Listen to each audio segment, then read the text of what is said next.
Bonjour à toutes et à tous, ici Hélène de l'Étoile éveillée. Je suis ravie de vous retrouver pour une toute nouvelle vidéo sur ma chaîne qui sera consacrée cette fois à la super pleine lune du mercredi 13 juillet 2022 qui aura lieu à 20h37 heure de Paris. Et pour ce faire, je vous partage mon écran. Voilà. Donc, super pleine lune, déjà, c'est lorsque la lune va être au plus proche, voilà, sur son point d'orbite le plus proche de la Terre, donc elle sera légèrement plus visible qu'une pleine lune dite classique. Mais c'était aussi le cas, rappelez-vous, pour la super pleine lune du mois de juin, justement. Donc, en astrologie, la pleine lune se traduit toujours par une opposition entre le Soleil à 21 degrés du Cancer ici, et en face de la Lune à 21 degrés du Capricorne. Et on va voir tout de suite ce que signifie une pleine Lune déjà dans le signe du Capricorne. Alors, le signe du Capricorne, c'est un signe de terre, donc qui est beaucoup plus connecté aux choses concrètes, à la réalité, au pragmatisme. C'est aussi un signe à mode cardinal qui débute une nouvelle saison, hein, l'hiver, et forcément, qui dit cardinal, dit facilité à débuter quelque chose, à initier du coup quelque chose dans la matière pour le Capricorne. Il faut le savoir aussi, le Capricorne, il est gouverné par la planète Saturne qui est ici, du coup en Verseau. Et vous savez, la planète Saturne, elle incarne tout ce qui est limite, restriction, cadre, mais aussi le temps, la patience, la sagesse et aussi les responsabilités. Donc, une lune en Capricorne, elle ne va pas forcément être très connectée à son côté émotionnel, hein. Je le rappelle, la lune, c'est quand même l'astre qui gouverne le Cancer qui est à l'opposé. Donc, ici, elle est en exil dans le signe du Capricorne et elle n'est pas du tout dans son élément, on va dire, de confort.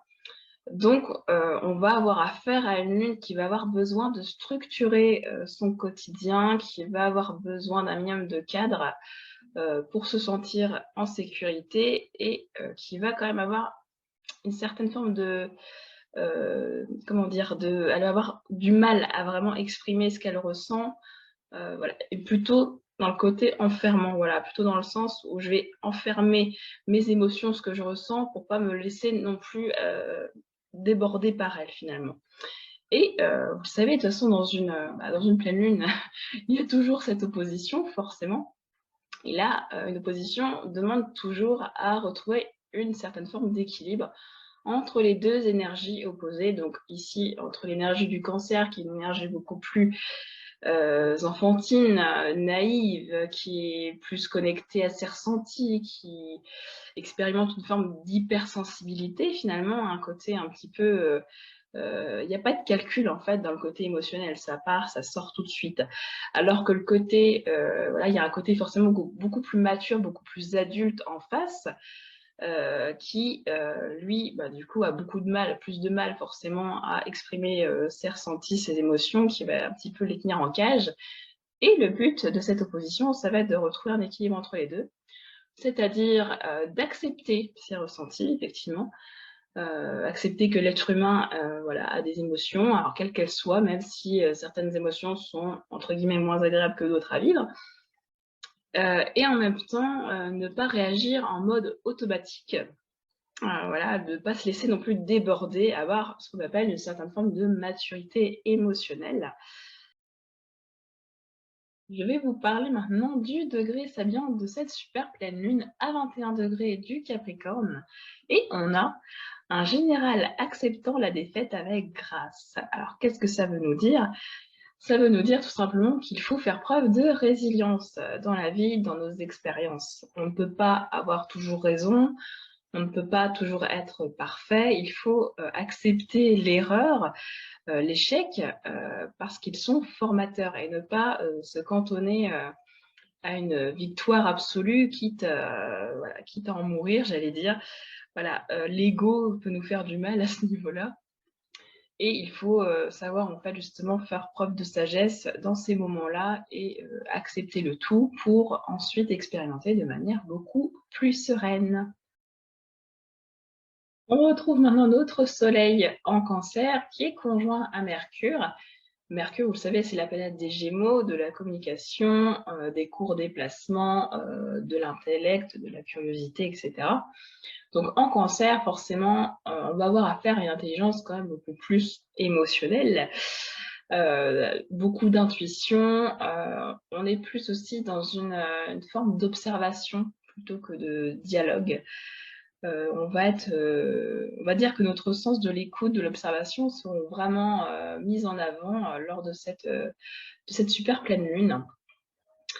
Et en plus, on a 2 astéroïdes qui sont conjoints à notre Soleil. Donc le premier, c'est Sophrosine. Et Sophrosine, chez Platon, c'est une vertu et elle symbolise vraiment la prudence, la retenue, la sagesse, la modération, donc vraiment, en fait, des valeurs de Capricorne. Donc on est là vraiment pour être justement dans une forme de maturité émotionnelle, de ne pas non plus se laisser déborder, encore une fois, par ce côté excessif du Cancer qui, des fois, ne contrôle plus rien et est en mode automatique.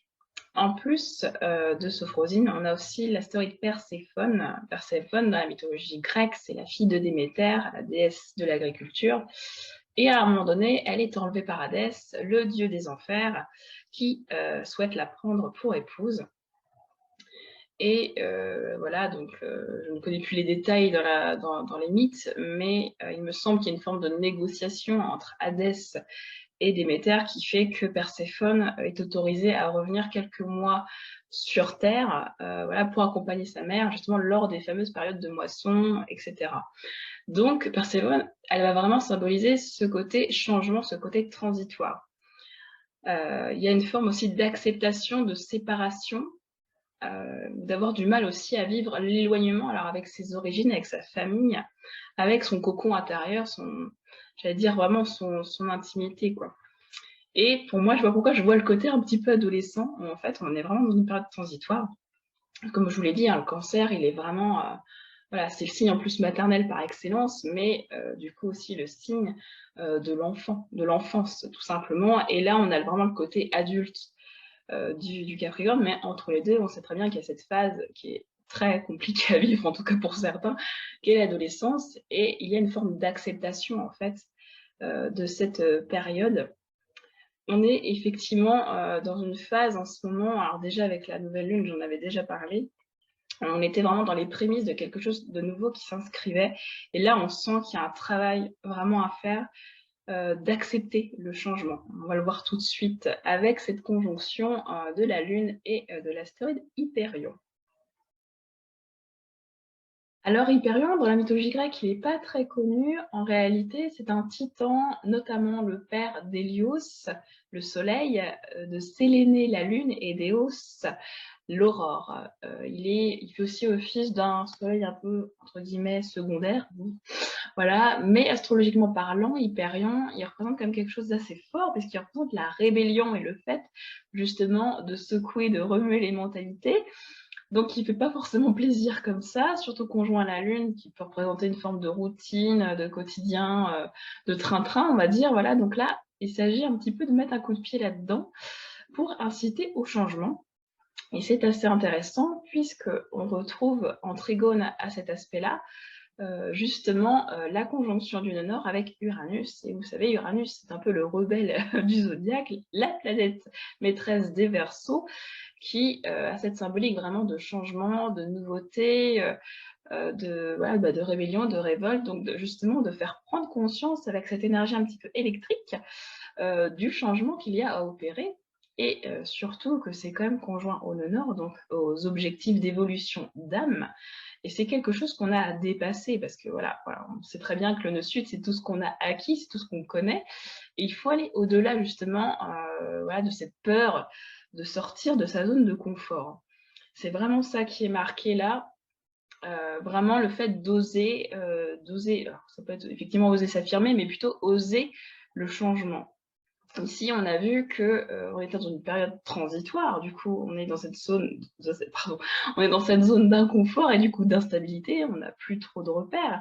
Et finalement, la solution pour vivre sereinement cette transition, justement, c'est d'acquérir une certaine maturité émotionnelle. Voilà, comme je vous l'ai dit, de ne pas se laisser déborder et se responsabiliser au niveau de ses émotions, de ses ressentis, et ne plus réagir en mode victime automatique. Apprendre à mieux se connaître, ça fait partie du chemin. Voilà, donc on a vraiment cet aspect-là très intéressant et qui s'inscrit dans cette figure du rectangle harmonique, qui est une figure extrêmement stabilisante, qui, comme vous le voyez, est composée de 2 oppositions, donc les nœuds lunaires, la pleine lune, voilà, et de part et d'autre, le sextile, voilà, de soleil nœud nord et de la lune nœud sud. Bon, voilà, donc c'est une figure qui demande vraiment à secouer un peu les mentalités, à ne pas rester dans un petit zone de confort. Alors cette super pleine lune, elle ne comporte pas que des aspects harmoniques, hein, on le voit très bien, notamment par le carré qu'il y a entre Neptune rétrograde en Poisson et Vénus en Gémeaux. Donc déjà Vénus en Gémeaux, elle est assez aérienne, elle n'a pas envie de se prendre la tête, elle est plus dans la découverte, comment dire, voilà, on va être en recherche de liens sociaux, voilà, on va vouloir échanger, parler, bah, voilà, ça reste quelque chose quand même d'assez léger. Et bon, on a Neptune qui est là quand même.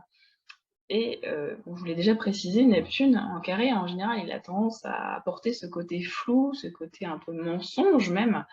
Alors le fait de se mentir, ça peut être le fait de se mentir à soi-même, le fait aussi d'être dépendant de quelque chose et d'avoir du coup une vision peut-être un peu erronée d'une situation. Et notamment, alors moi je pense surtout à des relations, mais c'est pas forcément que le relationnel, ça peut être aussi au niveau de nos valeurs, de nos centres d'intérêt. On peut avoir l'impression de se tromper dans quelque chose, alors, mais c'est comme une forme de vision ou de rêve un petit peu erroné. On se sent déconnecté de la réalité finalement.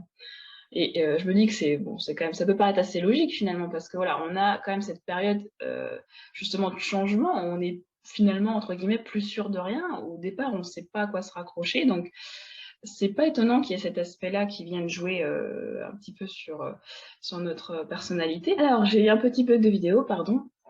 Donc ce que je disais, c'est que Vénus, vous le savez, elle représente aussi nos valeurs, notre argent, donc ce qui compte pour nous. Et le fait qu'on ait un carré avec Neptune, qui vraiment représente le brouillard, l'illusion, le rêve, on peut vraiment se sentir perdu face à ça et se demander vraiment qu'est-ce qui compte pour nous, et même nous dire en fait qu'il n'y a peut-être plus rien qui compte pour nous, parce qu'il y a une forme pour moi de déconnexion aussi avec un Neptune, surtout qu'il est rétrograde, donc on a une énergie vraiment intérieure. Donc là, c'est vraiment dans une position d'intériorisation et de réflexion. Donc on peut se demander vraiment s'il y a quelque chose encore qui nous intéresse, ou quelque chose vraiment qui vaut le coup pour nous, quoi, tout simplement. Donc nos centres d'intérêt, on peut peut-être avoir une baisse de morale aussi à ce moment-là, mais ça paraît assez logique finalement, parce que quand on rentre dans une période de transition comme ça et qu'on bouleverse tous nos repères, bah finalement, on se pose beaucoup de questions. Donc finalement, c'est assez normal qu'il y ait cet aspect-là, et heureusement pour nous, ça va pas durer très longtemps. À peu près du 10 juillet jusqu'au 20, hein, à peu près. Et ça touchera davantage du coup les troisièmes décans des Gémeaux, des Poissons forcément, mais aussi troisième décan Sagittaire et troisième décan Vierge. Alors ça fonctionne aussi si vous avez des planètes ou des axes, notamment ascendant, milieu du ciel, fond du ciel, etc., sur ces degrés-là. Alors, j'ai pas encore parlé de qui elle allait toucher, cette pleine lune. Vous en doutez, il y aura les cancers, notamment au troisième décan, et les capricornes, au troisième décan aussi. Ceux qui seront le plus en difficulté, ce seront les béliers et les balances, car ils sont en carré hein, à la pleine lune. Alors particulièrement les troisièmes décans, hein, évidemment. Ceux pour lesquels ça fonctionnera le mieux, ce seront les deux signes qui sont en trigone à la lune en Capricorne, les deux autres signes de terre, donc les vierges et les taureaux. Les scorpions et les poissons qui sont dans sextile à la lune et trigone au soleil, ça fonctionnera pas trop mal pour eux, mais ne pas oublier quand même que les poissons ont le carré hein, directement avec Vénus en gémeaux, donc c'est à tempérer comme propos. Et il y a encore effectivement des signes dont on n'a pas encore parlé, notamment les Gémeaux, les Sagittaires, donc eux, ils ne seront pas directement impactés par la pleine lune, mais on l'a vu que l'aspect de carré avec Neptune allait quand même les impacter. Et les lions et les verseaux, c'est pareil, on en parlera plus lors de la prochaine vidéo de la nouvelle lune, car elle arrive dans le signe du lion. Alors, cette super pleine lune, elle nous demande vraiment de travailler en profondeur sur nos émotions. C'est vrai que je ne l'ai pas précisé non plus, mais il y a Pluton, hein, qui est conjoint à la lune juste à côté, voilà, donc il n'est pas encore dans une conjonction exacte, mais on sait que la lune est très rapide, donc elle passera forcément sur Pluton quelques heures après. Et donc le soleil sera aussi en opposition dans les jours qui suivent, donc ça va décaper un petit peu avec l'énergie de Pluton. Et on a vraiment à se sortir de ce statut de victime. Quand on ressent quelque chose, on a justement à acquérir cette maturité émotionnelle. Pour moi, c'est vraiment le mot-clé de cette super pleine lune. En plus, on sait qu'on n'aura pas des aspects faciles, notamment avec le carré Vénus-Neptune, qui va nous mettre dans une espèce de brouillard de flou ou qui vont nous faire poser des questions, notamment sur nos, alors soit sur nos relations, soit sur nos centres d'intérêt, sur nos valeurs, sur ce qui compte vraiment pour nous. Donc, on va être secoué, on va vraiment être mis au défi.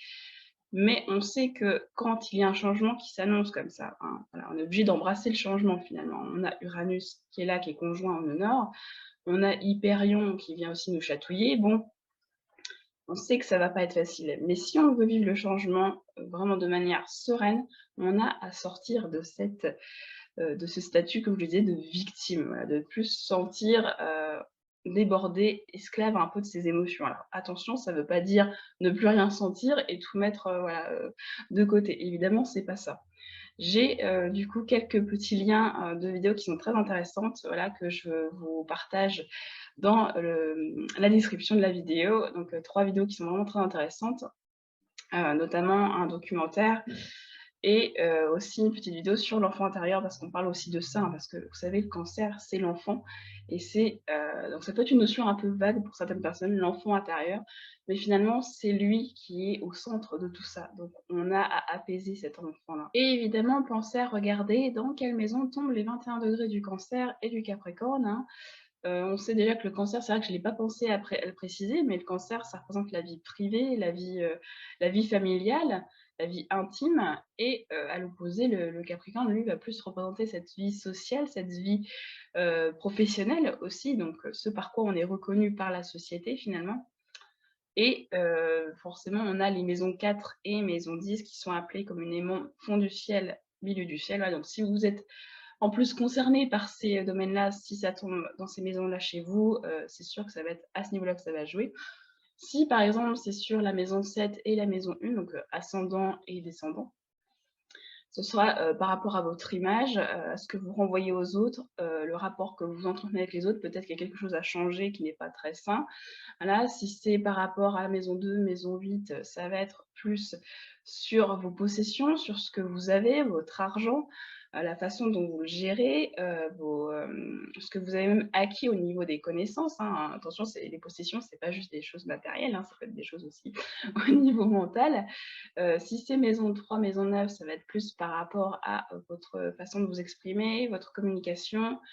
Ça peut être aussi en rapport avec les déplacements, les voyages, ça peut être aussi, vu qu'il y a le Sagittaire, la maison 9, c'est peut-être plus par rapport à une certaine philosophie de vie, peut-être à changer, peut-être à s'ouvrir un petit peu plus au monde.